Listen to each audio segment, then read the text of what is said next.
2026년 4월 7일 주식 계좌가 온통 빨개졌고 코스피는 매수 사이드카가 터졌습니다. 매수 사이드카가 뭐냐면 주식이 너무 미친 듯이 올라가니까 거래소가 잠깐 5분만 멈춰봐 하고 브레이크를 거는 거예요. 그 정도로 시장이 폭등했다는 뜻입니다.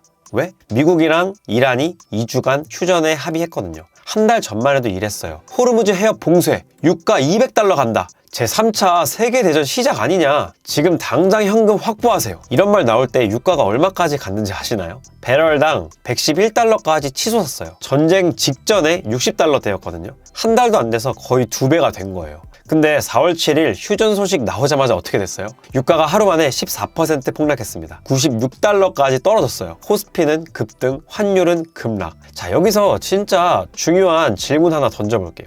이 한 달 동안 누가 돈을 벌었고 누가 돈을 잃었을까요? 우선은 타임라인부터 정리해볼게요. 이 한 달이 진짜 정신없었거든요. 2월 28일 미국과 이스라엘이 이란을 합동 공습합니다. 전쟁이 시작된 거예요. 이란이 뭘 했냐면요. 호르무즈 해협이라는 곳에 기뢰를 깔기 시작한 거예요. 호르무즈 해협이 뭔지 모르시는 분들 계시죠? 이것도 짧게 설명해 드릴게요. 호르무즈 해협은 전 세계 석유의 약 20%가 지나가는 바닷길이에요. 쉽게 말해서 세계 경제의 혈관 같은 거예요. 근데 이란이 이 혈관을 막아버린 거예요. 우리 때리면 너희도 석유 못 받아? 이렇게 한 거죠. 그래서 어떤 일이 벌어졌냐? 3월 한 달간 기름이 60% 이상 급등했어요. 1988년 이후 최대 월간 상승폭이에요. 유가 200달러 간다는 전망까지 나왔어요. 근데 4월 7일 트럼프 대통령이 갑자기 이란의 제안을 수용합니다. 2주간 휴전. 조건은 호르무즈 해협을 다시 열어라. 이란이 받아들였어요. 파키스탄이 중재했고 4월 10일에 이슬람아바드에서 본격 협상을 하기로 했습니다. 하루 만에 유가 14% 폭락, 하루 만에 코스피 매수 사이드카가 발동, 하루 만에 수조 원의 돈이 움직였어요. 자, 그러면 이 롤러코스터에서 누가 돈을 벌었을까요? 크게 세 부류입니다. 첫 번째는 방산주를 들고 있던 사람들. 전쟁이 터지자마자 방산주가 미친 듯이 올랐어요. 한화, 에어로스페이스, LIG, 넥스원, 현대로템. 전쟁은 곧 무기 수요 증가니까 당연하죠. 근데 재밌는 게 뭐냐면요. 휴전 소식이 나왔는데도 방산주가 크게 안 빠졌어요. 왜? 증권가에서는 이렇게 분석하거든요. 이란 하나 끝나도 미국, 중국 장기 대결이 있고 전 세계 국방비가 계속 늘어나고 있으니까 방산주의 상승은 전쟁 이벤트만이 아니라 구조적인 흐름이었다는 거예요. 두 번째, 항공주를 저점에 산 사람들. 전쟁 기간 동안 항공주가 바닥이었어요. 유가가 치솟으니까 항공유 비용이 폭등하잖아요. 대한항공, 제주항공, 진에어 다 떨어졌어요. 근데 휴전 소식 나오자마자 유가 14% 폭락하면서 항공주가 급등한 거예요. 아, 유가 내려가면 항공사들이 숨 쉬겠구나 하고 시장이 반응한 거죠. 세 번째, 달러 자산을 가지고 있던 사람들. 전쟁 기간 동안 환율이 1,500원을 훌쩍 넘었잖아요. 달러가 강세였어요. 안전 자산이니까요. 전쟁 공포가 클수록 사람들이 달러로 몰려요. 이때 달러 자산을 이미 들고 있는 사람은 자산 가치가 높아졌습니다. 자, 반대로 누가 돈을 잃었을까요? 첫 번째, 전쟁이니까 주식 다 팔자 한 사람. 전쟁 터지자마자 공포의 주식을 다 팔아버린 사람이 있거든요. 세계대전 온다. 지금 당장 현금 확보해라. 이런 말 듣고 3월 초에 전부 매도한 사람. 그 사람은 어제 코스피가 매수 사이드카 터지면서 급등하는 걸 그냥 쳐다봐야 했어요. 팔고 나서 더 오른 거예요. 두 번째, 유가 200달러 간다 믿고 올인한 사람. 유가가 111달러까지 가니까 야, 이거 200달러까지 가겠다. 원유 ETF 지금 사야 해 하고 추격 매수한 사람. 휴전 소식 하루 만에 14% 빠졌거든요. 1,000만 원 넣었으면 하루 만에 140만 원이 증발한 거고 1억 넣었으면 하루 만에 1,400만 원이 증발한 거죠. 세 번째, 방산주 지금 사도 돼? 하고 고점에 뛰어든 사람. 전쟁 터진 다음에 방산주 수혜 이런 기사 보고 뒤늦게 산 사람. 이미 다 오른 다음에 산 거거든요. 정리하면요, 잃은 사람들의 공통점이 혹시 보이시나요? 전부 다 예측을 한 거예요. 요약하면 전쟁이 길어질 거야 라고 예측을 했기에 주식 전부 매도했고 급등을 그냥 쳐다만 보게 되었고요. 유가 200달러 갈 거야 라는 예측을 믿고 그냥 원유에다가 투자를 깊게 들어간 사람들은 주식창이 시퍼렇게 되었습니다. 방산주 더 오를 거야 하면서 추격하면서 주식을 산 사람은 물린 거죠. 근데 제가 주식 관련해서 이런저런 공부를 하면서 그리고 또 여러 사례를 접하면서 느꼈던 점은요, 예측을 해서 돈을 번 사람도 있지만 그 사람은 또 다른 예측으로 돈을 잃더라고요. 저는 이게 투자가 아니라 도박이라고 보는 거죠. 여기서 핵심적인 질문을 하나 드릴게요. 여러분, 4월 7일에 휴전이 될 거라는 걸 예측하신 분 계세요? 없을 겁니다. 트럼프가 시한 안에 이란이 안 받아들이면 민간 시설까지 폭격한다 고 했었어요. 진짜 전면전까지 갈 거라는 전망이 대다수였어요. 그게 하루아침에 휴전합니다 하고 뒤집어진 거예요.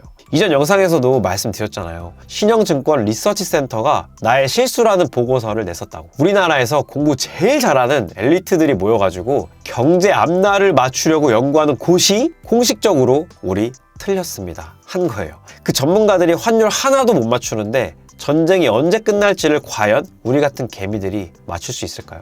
트럼프가 내일 무슨 트윗을 올릴지를 우리가 과연 예측할 수 있을까요? 제3차 세계대전 온다 한 사람들, 이번에도 안 왔습니다. 안 온 전쟁도 온다 하면서 공포를 조장한 거예요. 그리고 그 공포에 반응해서 주식을 팔거나 올인하거나 한 사람만 돈을 잃었어요. 외부 환경은요, 내가 통제할 수 없습니다. 통제할 수 없다는 건 예측할 수 없다는 뜻이에요. 트럼프의 결정, 이란의 대응, 파키스탄의 중재, 이 중에 우리가 영향을 줄 수 있는 게 단 하나라도 있나요? 하나도 없습니다. 그러면 답은 하나예요. 예측하지 말고 대응하는 구조를 만들어 놓으면 됩니다. 대응하는 구조가 뭐냐면 미리 시장에 참여한 상태에서 결과를 보고 거기에 맞게끔 포트폴리오를 조정하는 거예요. 그러니까 쉽게 말해 분산 투자를 한 상태에서 결과가 나오면 내 주식창이 플러스와 마이너스가 보입니다. 이때 플러스에 있는 것을 일부 팔아서 마이너스가 된 녀석을 조금 더 사는 거예요. 비쌀 때 팔고 쌀 때 사게 되는 행위를 하는 거죠. 근데 이게 되려면 아래에 두 가지가 지켜져야 돼요. 첫 번째, 통화가 분산되어 있어야 합니다. 이번 한 달간 뭐가 보였냐면요, 전쟁이 터지면 달러 강세가 보이고 환율이 올라갔어요. 반대로 휴전이 되면 달러가 약세를 보이고 환율이 내려갔습니다. 이게 왔다 갔다 한 거예요. 근데 만약에 내가 처음부터 원화 70%, 달러 자산 30% 가지고 있었다면요, 전쟁 때 원화 자산이 출렁거려도 달러 자산이 올라서 충격을 흡수해주고, 휴전되면 원화 자산이 회복되면서 전체 포트폴리오가 안정적으로 바뀌는 거예요. 양쪽에 다 걸쳐 있으니까 어떤 상황이 와도 한쪽이 다른 쪽을 받쳐주는 구조예요. 이게 어려운 거 아닙니다. 미국 ETF 하나 사는 것만으로도 통화 분산이 되는 거거든요. 몇만 원이면 시작할 수 있어요. 두 번째, 한 번에 넣지 마세요. 이번에 가장 크게 손해본 사람이 누구였어요? 유가 200달러 간다 하면서 거기에 거액을 한 번에 투자한 사람. 이제 이런 주식들이 오를 거다 라는 어떤 전문가의 말을 그냥 믿고 큰 돈을 넣은 사람. 이런 사람들은 갑작스러운 휴전 소식에 확 물려버리는 겁니다. 그래서 분할 매수를 하는 거예요. 매달 혹은 매주 일정 금액씩 사면 고점에 사는 리스크를 자연스럽게 줄여요. 시장을 맞추려 하지 말고 시간을 나누는 거예요.